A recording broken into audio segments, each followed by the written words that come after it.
I can hear you. Yeah. Thank you, Corey.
for... Good afternoon, everyone. Thank you for joining us for this. We're having a couple of panels today about a very significant attendance effort that's going on in the state called Stay in the Game and the Stay in the Game Network. The once normal routines of school were tossed upside down by the pandemic as children stayed home, and so the challenges of attendance are greater now than they were even before this began. Over the course of the next two panels, we're going to come at this from two different directions. One is on the statewide level, where we're going to look at efforts being made in a macro sense to attack this. And then in the second panel, we're going to look at it on the school level to see how individual school districts are tackling this and having some significant success. I'm Criss Quinn. I'm the editor of the Plain Dealer and of Cleveland.com, and I'm joined by some very esteemed panelists. Let me start with Dee Haslam. Dee Haslam is the owner of the Browns, and I want to take a second to just say, last fall, when we were heading into the darkest days of the pandemic, the days were getting shorter, there was no end in sight, Dee and the Browns gave Northeast Ohio something to communally hope for and lots of joy. Thank you for that. It was a very exciting season. We're also joined by the superintendent in Ohio, Paolo DeMaria. I'm going to keep the introduction short by request because what they have to say is more important than what I have to say. I'm sorry, I'm a little bit discombobulated. Also joined by Criss, the head of the Ohio Department of Mental Health and Addiction Services. There's a significant role to be played in that venue now that the attendance effort is moving so far along. And finally, we're joined by Dave Hirsch remotely. He is with the director of Proving Ground, which for the past 6 years has been working with school districts, mostly in Ohio and New York, to experiment, innovate, and test strategies to improve various educational outcomes. So before we start talking to the panelists, we have a 2-minute video we'd like to kick it off with. Attendance is our key initiative in the East Cleveland City School District. We are in the 4th poorest community in the United States of America. Our students are not engaged into education, and as they walk up and down the streets, they don't see opportunity. We started down the journey of chronic absenteeism when Eric Gordon at Cleveland Metropolitan School District explained to us that kids that miss 10 or more days usually don't graduate, and they fall behind really quickly. So attacking chronic absenteeism became really important to us in Cleveland. It's so important to get that message out to kids and parents and families so that they can also achieve their dreams. The Browns and the Browns Foundation came to me and said, you know, we really want to focus in on something that's going to make a difference. You know, what the Browns bring is a credible name that we love in our town. They brought their intellectual capital, they brought their production capital, and have really used it to breathe life into our campaign first and then to spread it statewide.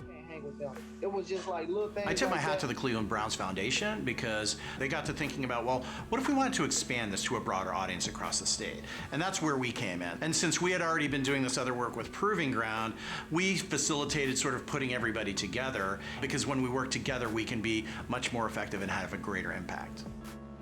We spend over $500 billion, $500 billion a year on public education. Not a dime of that matters if the kids aren't actually in the school building. Over a period of time, we began attacking the barriers for why kids don't attend school. From uniforms to transportations to social emotional learning. There are so many areas you can go in. Just even engaging a child, such they play sports, they're gonna go to school. You can learn something new every single day. Each and every day is as important as the last one. Kids should be rewarded for, you know, the hard work and efforts in school. You know, my pops would always say, no aid, no play. Our partnership with Proving Ground and the Ohio Department of Education is just tremendous to measure the data, to really understand why kids don't go to school and attack those barriers. The Stay in the Game network is unique because it is a collaboration. It allows us to bring to Ohio The wealth of insights, tools, resources that we're gaining because we're in contact with thousands of educators across the country. They can learn from what hasn't worked and what has worked in other communities, and then make it their own so it works, given the unique realities, strengths, and opportunities here in Ohio. All of the attendance work we did got kids and families engaged and committed to their education, and then the world stopped. 38,000 students waking up to log on to the first day of virtual school with CMSD to learn in a whole new way.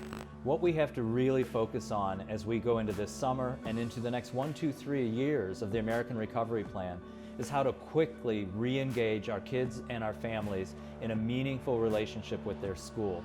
School has to be a place that excites our kids, that's joyful and adventurous, that they want to go, and that parents feel empowered to support. And so our future-facing efforts in attendance is not only about how do we remove the barriers we identified, but also how we use the Browns brand and our other efforts and resources to really excite and re-engage our kids and families in their learning.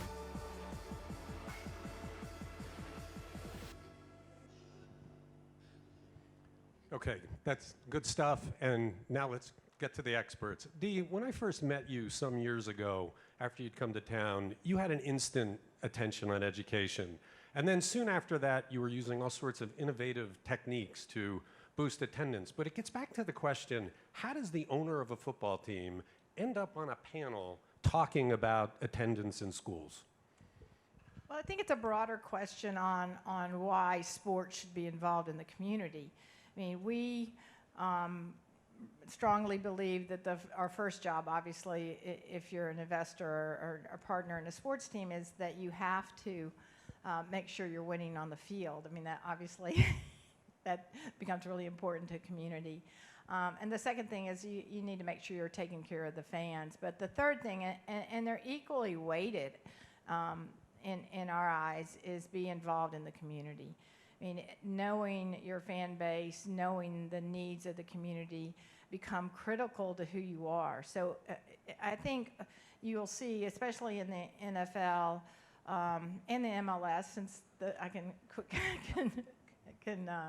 but especially in the NFL, since it's draft week here in Cleveland, the NFL partners are so involved in their communities, and they look for the greatest need in the community. We were just so fortunate that when we moved here, we went on a search of where do we fit in, and our passion has always been education. We believe that every kid deserves a quality education no matter where they live. So that's our first thought, is how do we level the playing field and add equality in education. So we went and met with Eric Gordon, a terrific superintendent with the Cleveland Metropolitan School District, I mean, one of the best in the country, and said, how can we help out? And he looked at us and said, we need kids to be there every day. If you miss 10 or more days of school, you're chronically absent.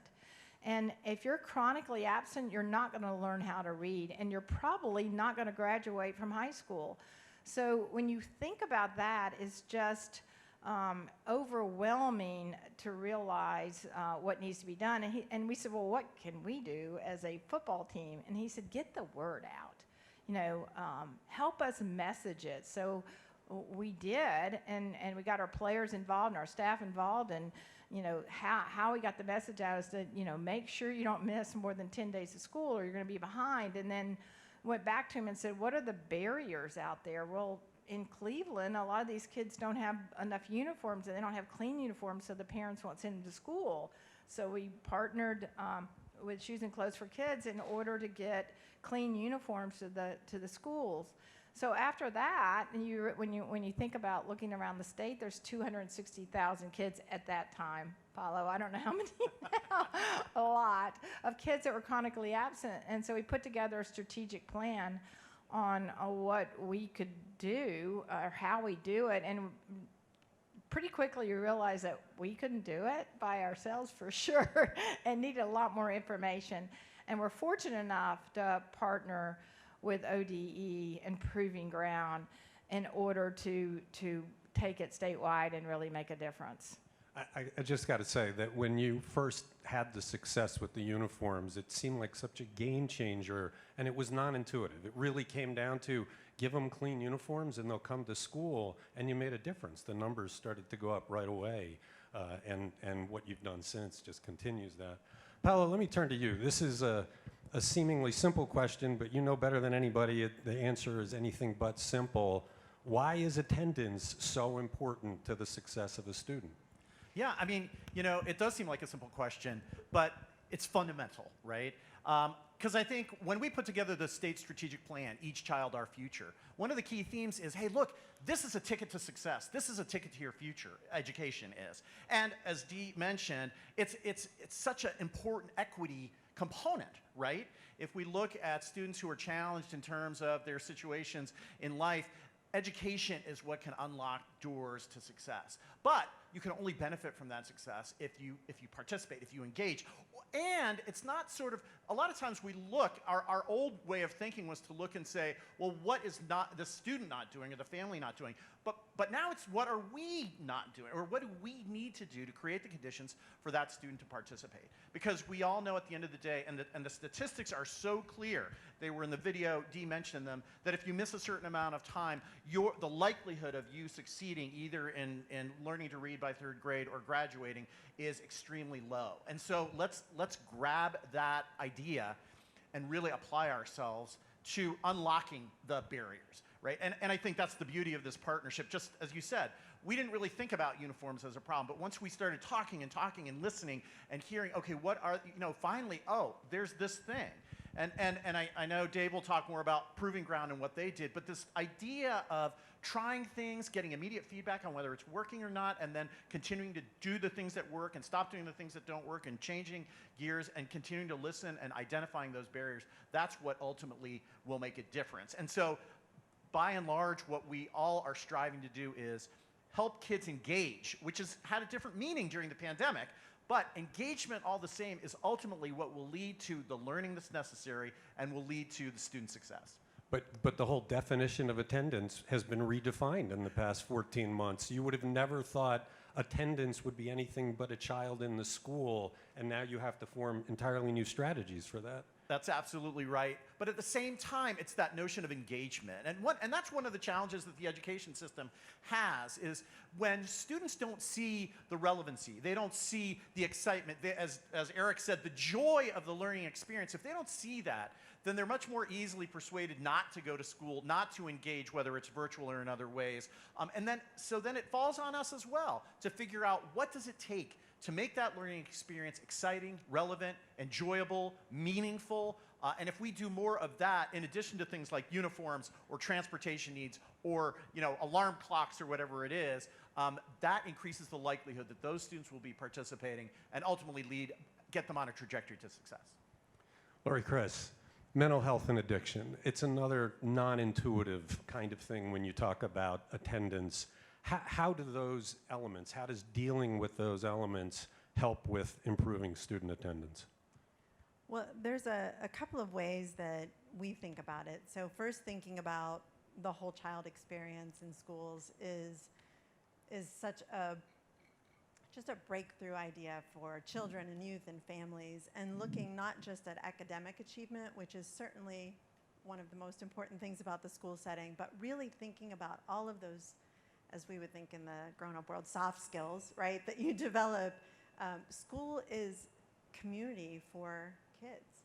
It's where they go to see their friends, to see their classmates, to see certainly their teachers, but also I know my kids really connected with the facility managers at their schools, right? Percy was beloved by every student at Wycliffe Elementary. And the staff in the nutritional services, the cooks, also the school secretary who helped them calm down when they forgot to bring their homework or didn't have their gym shoes. So there's this whole community of caring adults that's also wrapped around kids in a school environment, that attendance matters. And it helps promote their mental health. It helps them build those skills that they need to navigate tough times. It helps them learn how to make mistakes, grow from those mistakes, and move forward. And all of that happens in a school community. It's sports, it's music, it's arts, it's helping kids figure out what they are interested in, what they're not, what they are good at, what they're not, what they do want to work hard at, and what, they'll work hard enough to get where they need to go, but there are certain things that will be their passion. School exposes kids to that in a big way, and it promotes their mental health. So your focus is on, by getting the kids in school, that improves their mental health and helps them combat temptations to do other things. It does, but it also, that's a caring community. It's trusted adults who can help see issues as they emerge early in youth. So we know that our sense of trust and mistrust develops very early in life, between the ages of 0 and 3, when you look at that developmentally. And our ability to build relationships develops very early in childhood as well. We also know that 75% of mental illnesses and substance use disorders start before the age of 25.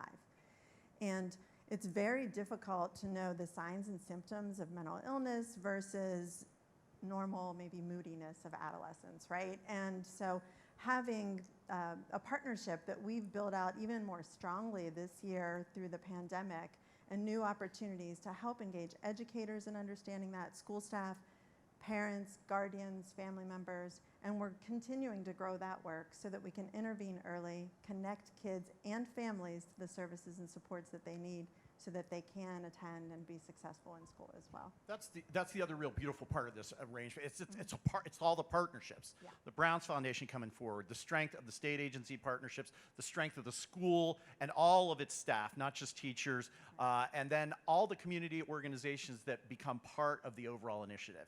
How do we as a community pull together to create those conditions that our students feel supported and that they know that we're here to help them and help them succeed, and that includes helping them understand and get to engaging in the educational experience. Okay, Dave Hirsch, Harvard University. How do you get involved in a program in Ohio, and how are you helping improve attendance in our state? That's a great question, and I really wish I was answering it in person. The short answer is we go where the impact is. Attendance, as sort of has been alluded to here, is arguably the highest leverage way to change life outcomes and improve equity for students. And there's nowhere in the country that we're aware of that has a bigger commitment to attendance than Ohio. As evidenced by the people that are on the stage that you're seeing today, Ohio is where it's at in terms of making a commitment to improving attendance.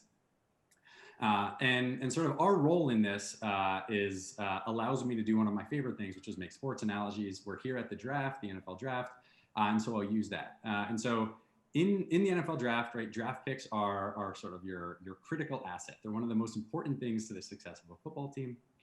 And the Cleveland Browns are an amazing example of how to use the draft to change your organization's fortunes.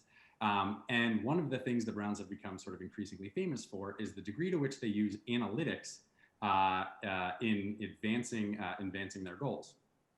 They have a lot of, for lack of a better term, really good analytic nerds providing the support to figure out who to draft and who to go get in free agency and how to build their football team. We're those nerds for this attendance effort.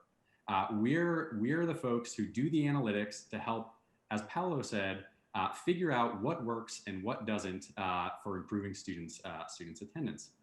And the reason that's critical is very similar to why it's critical for football teams to be really smart about their analytics. One of the things that we know sort of in the world in general, but especially in education, is most things we try don't actually work the way we want them to. Less than 1 in 5 interventions that are tried actually have a positive impact. And so the upshot of that is if you're not being really thoughtful in figuring out whether things work or whether they don't, you could spend more than 80% of your time, energy, resources doing things that have no benefits for students, that aren't actually improving attendance outcomes. And given that, what you may end up doing is wasting the extraordinary commitment of the entire state of Ohio that you're seeing here today by doing a lot of things that are just not having the type of impact that you want them to have. So we spend our time helping school districts and this foundation and this partnership figure out how to allocate all of the resources that have been committed to improving attendance so that we can actually improve attendance as much as humanly possible. And I'll just make one more quick note, because folks talked about sort of attendance in the pandemic, and we as sort of the nerds who handle the data are in a position to learn some things about that. And so one of the things I want to note is that while it's been really hard to measure attendance during this pandemic, everything that we have learned, everything that we know, suggests that all of those negative associations with missing school, of not just coming to school, are actually getting worse, during the pandemic. And the equity implications of that are really, really scary. So one of the things we know from the data in our network is that if you look at attendance by income levels, lower income families or families in lower income areas, attendance got worse during the pandemic by far, far more than higher income families. And so those types of things, increasing equity gaps, are exactly the things we want to help this network leverage its commitment to focus on. Yeah, I got to say, I'm sitting on the stage with subject experts, and I'm not. I'm the outsider, and I just am struck by how far this has come. I mean, you have a football team, a couple of state departments and their leaders, Harvard University, all doing what Dave just said, making Ohio #1 for this. Dee, you started this. You really should be proud of it. I actually didn't start it. I mean, Eric Gordon and CMSD had laid the groundwork. They started it. We just took a great idea, not a great idea, but a problem that we saw, and how do we take it and how do we get it around the state and how do more people find out about it? And so we can't take credit for that, but the partnership and being part of that is truly, I mean, it really is astonishing to us, and to have Proving Ground involved, and the people that are so dedicated. The partnership is larger than just even us. And there's so much to be done. Getting the word out, though, and that's where everybody can help, is that I don't think parents or families necessarily understand how important those days are. I think messaging is going to become critical, especially now. What is it that, the urban areas are maybe 40% of the kids are chronically absent now, and we don't even know really where a lot of these kids are. So the challenge is going to be great to bring these families back, the kids back, to get them into school every day, because they're not used to it. And engaging them and being involved. We've developed a playbook that is going to be launched this summer. It will go online, and it's for the districts that are already partners with us right now. And it will be piloted this year. We'll get the kinks out, hopefully, and a year from now, it can have a broader base and really get out. And who knows where this will go. If we can do a great job in Ohio, and I have confidence in the group of the people that are involved, that we're going to do a great job in Ohio. We're going to lead the nation in attacking chronic absenteeism. And if we can do that, our graduation rates are going to go up, and you'll see a big difference in this state. Okay, so we've made this great progress. You're the state superintendent. It's all in your hands. What's next? Well, first of all, it's not in my hands, because the power of this is in the strength of partnership. And again, I think what happens now is the collective. We've gotten together. We've looked at the numbers. We've looked at the information we've gotten from Proving Ground. We're excited to be, and keep our fingers crossed, coming off of this pandemic and returning to something that resembles a new way of education and renewing our commitment. So as we look at the numbers, as Dee said, we've got about a 17% chronic absenteeism rate across the state. Now that varies. In some places it's higher, some places it's lower, but that's the challenge. And I think it's important for all of us, going back to what Dave said about setting, looking at data and setting targets for ourselves, is that over the course of the next 10 years, we want to cut that in half, so that we're below 10%, below 8% in terms of the number of students that are missing that much school. And we also know that coming off this pandemic, we have additional opportunities. We've learned a lot about remote learning. Maybe that's part of the solution. How do you factor that into the reality that a student might face if they've got siblings to take care of, or a sister to drop off at middle school before they get to school? What are those things that we've learned about additional tools that we can use to, again, create that engaging opportunity, the joy of learning, the excitement that comes with understanding what you need to do to gain the knowledge and skills to lead to success? So we're joining hands and announcing that 10-year goal to cut the rate in half. All right, that's huge, Dee. I mean, when you started this, you thought, let's attack attendance. We now have a 10-year goal to cut it in half across the state. What can the Browns do to help get there? I mean, I think we'll continue to be as good partners as we can be, develop the playbook and just passionately plead with the community. I mean, you think, well, our part may be, we put in athletic fields around schools. Well, if, you think that that's just about us wanting to promote the sport of football. It's not. It's to engage students so they go to school. I mean, that was one of the first questions I asked Eric Gordon. Should we put in athletic fields? Is that the right thing to do? He goes, absolutely. We need kids engaged in school. It's going to help them go to school more. So for sports, I mean, there's a way to do it. Well, if you're in a music or other parts of education, think about what a community can do. They think, oh, I can help by engaging kids in music or whatever it is. There's lots of community partners that need to come to the table to help us figure out how to get the word, how to engage students, how to let the families know. And if everybody's aware that chronic absentee is a problem, I think we're really going to make a difference. And as you march to the Super Bowl victory next year, you'll have the platform to call that out. Lori, you just heard it, 10-year goal, cut it in half. Obviously, that's going to take a lot of services to children to help them get there. How do you see your department playing a role in that? Absolutely, and I think that focus on partnerships and remembering that the families are partners too, and how the initiatives that have been advanced based on feedback from the schools, the teachers, the staff, the families, the kids themselves. That's what leads to success. And so this past year has been disruptive, just period, for everyone across the world. And school is a very stabilizing place for families, particularly for lower income families that might rely on it for before school, after school programming.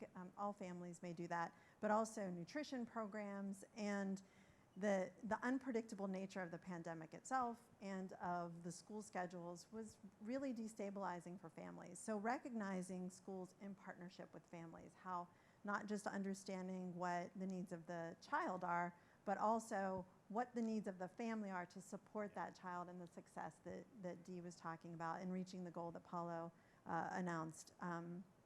We can do a lot when we think of it that way.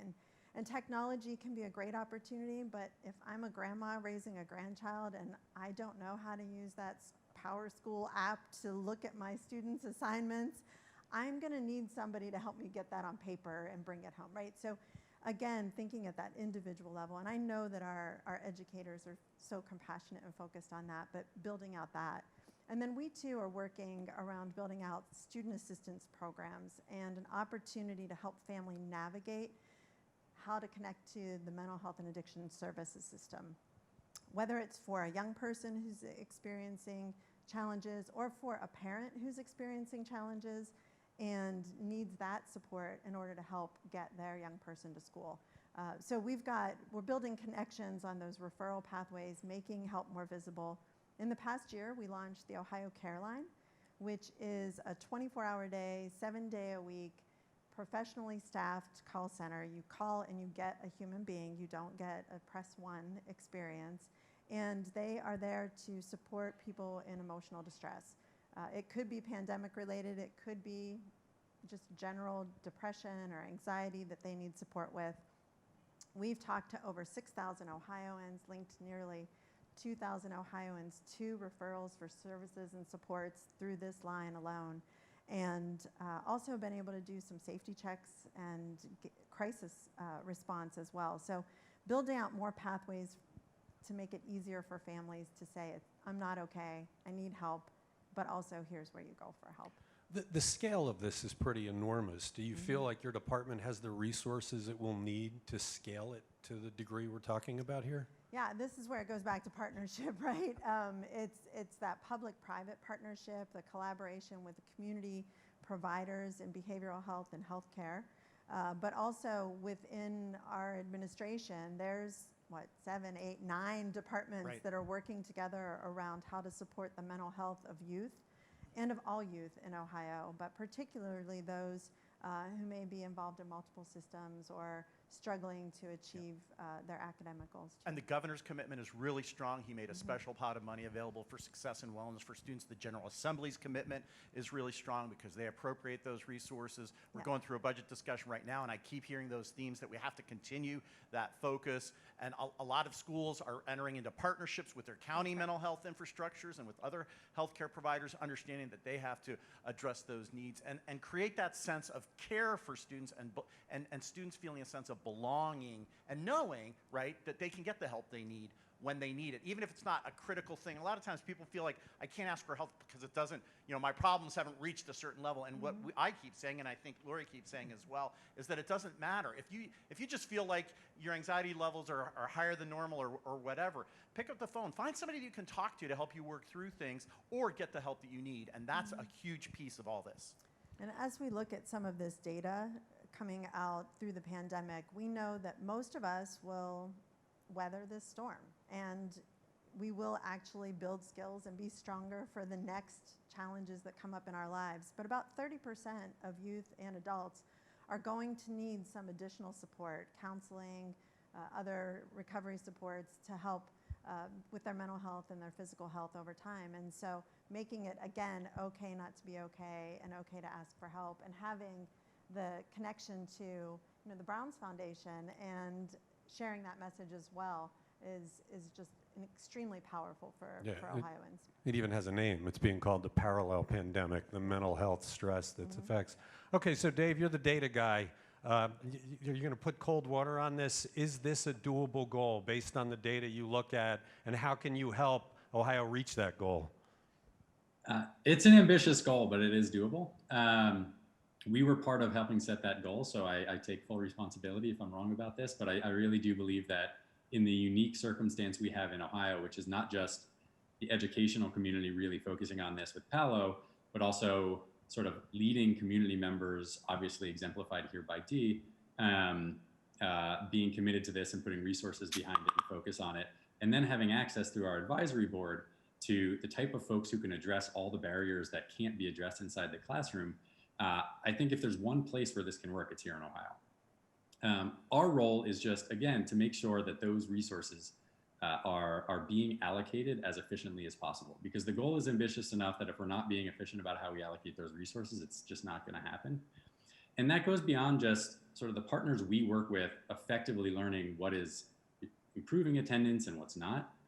It has to involve us also taking that knowledge of what works and what doesn't and making that available to the entire state of Ohio. Right? We can only get so far with the districts that are piloting and testing this with us, and we certainly can't work with 600 plus districts throughout the state. And so a key to the success of this is going to be transferring that knowledge that our partners are generating throughout the state of Ohio in a way that is easy for educators to replicate. We found, for example, some really, really cost-effective interventions that are relatively easy to replicate, and everybody should be doing these. One, for example, is this thing we call elementary school postcards. And those are postcards that teachers fill out once a week for any kid who missed a day of school that week. And when kids are in person, you stick it in the kid's backpack. If the kids aren't in person, you mail it at home. And the postcard has a little bit of information about the student's attendance, what they missed in school that day, things like that. It takes about 15 minutes per teacher, give or take, to execute the intervention. And we've now had this piloted in 5 districts around the country, all sort of in different situations, and the results are always really, really positive. We're talking, in Ohio at least, reductions of in the vicinity of 7% in absences just from sending this postcard home. And so things like that, it's great if the 20 plus partners we work with in Ohio are using interventions like that. But to really knock off half of your chronic absence rate, you need to take that postcard and make it available to the whole state of Ohio and ensure that everybody's trying things like this. And so we have a couple of ways of doing that. One is these how-to guides. So we have a guide that you can look up on the website or download that literally tells educators around the country how to produce the postcards, who to give them to, how to fill them out, all that stuff. And the beauty of this partnership is we're not experts in disseminating that stuff. We can create that how-to guide, but the Browns Foundation is amazing at disseminating it. So they have this website that you can go to, And all the resources that we generate with our partners will be available on that website for access to all educators, and they can promote it in a way that we never could. So our job, again, is to help create that content and create that knowledge, and then rely on folks like Paolo and like Dee to help build out those dissemination strategies. Okay, there's one more topic I think we should address. We're not just coming through a year of the pandemic. We're coming through a year that has been a kind of a social reawakening about equity. As that conversation has gone on nationally, it has to have gotten into this discussion. And so I'll start with you, Paolo. How is that impacting it? We're talking about equal access for everybody for a quality education. Right, right. And I think Dave and the number crunchers will tell you that this phenomenon disproportionately impacts historically underserved communities, minority communities, low-income communities, students with disabilities, and so forth and so on. So it just simply reinforces that education is so often talked about as the great equalizer, the great hope and potential for future success. But if you can't access this, and if the shared collective of all the adults and others that view this student at the center aren't committed to helping every student. That's why our strategic plan is called Each Child, Our Future, because each child may have a unique circumstance, a unique challenge, and our obligation has to be to figure that out and do everything we can to support them in reaching that goal. We create a huge, huge impact on some of the inequities that we see in the system if we do that well. Yeah, so when Dave is talking about taking this out to the state, it's still pretty much focused on those places that are dealing with poverty and difficult access.